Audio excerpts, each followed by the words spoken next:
I'm Janice Fiamingo, and this is the Fiamingo File 2.0.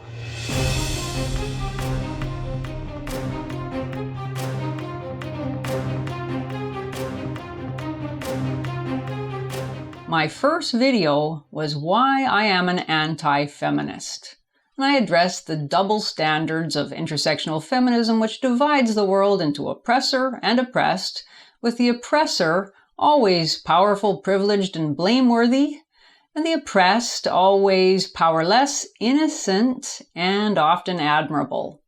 This ideology promotes feeling over reason.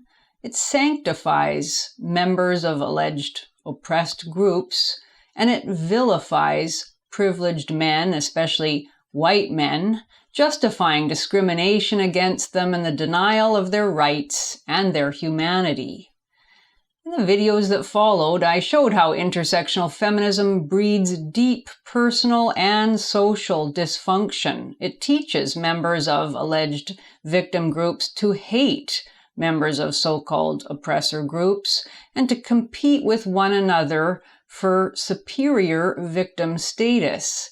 In fact, victim status has become a much coveted badge of authenticity and power, so much so that quite a few people, especially women, actually pretend to be victims in order to achieve the right to accuse, blame, punish, and actually destroy others.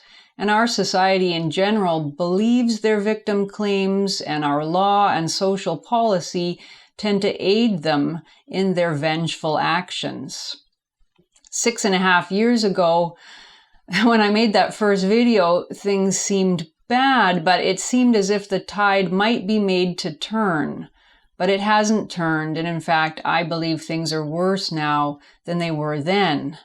Now we're in the midst of a worldwide contagion of fear and loathing in which mass scapegoating and the demand to be made safe seem to have overtaken a very large segment of our society, and in which the weakening of men and the promotion of rage and hysteria amongst women are bearing their rotten fruit. Today we witness the discrediting of freedom, of reason, of individual responsibility, courage and decency, and in their place we see the promotion of superstition, authoritarianism, cowardliness, virtue signaling of the most vicious sort, and actual sadism.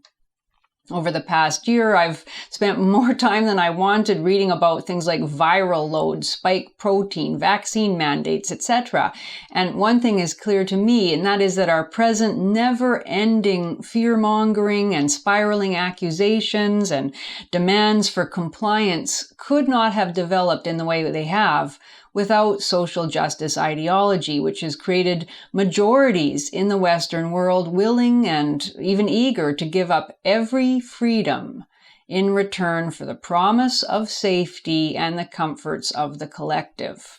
And with few people able to oppose the trend, in part at least because of the emasculation of men and the promotion of female rage. Now, there are a lot of people talking about our present situation, many with much more expertise than I have, but few, I think, fully realize how long our present situation has been in preparation. Many think that things started to go wrong just in the last decade, or maybe the last few decades. Most of us know little about the conditions that pertained 100 years ago, 150 years ago. Even our own memories of the relatively recent past have come to seem dubious because of the propaganda we've all experienced.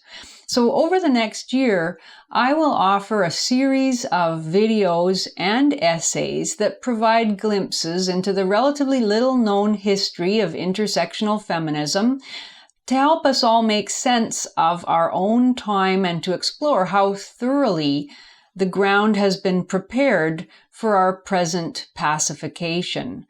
I'm going to present my findings in the hope that together men and women of goodwill can have a fuller understanding of how we got to where we are and how we can imagine a different future. And I hope that you'll find them interesting.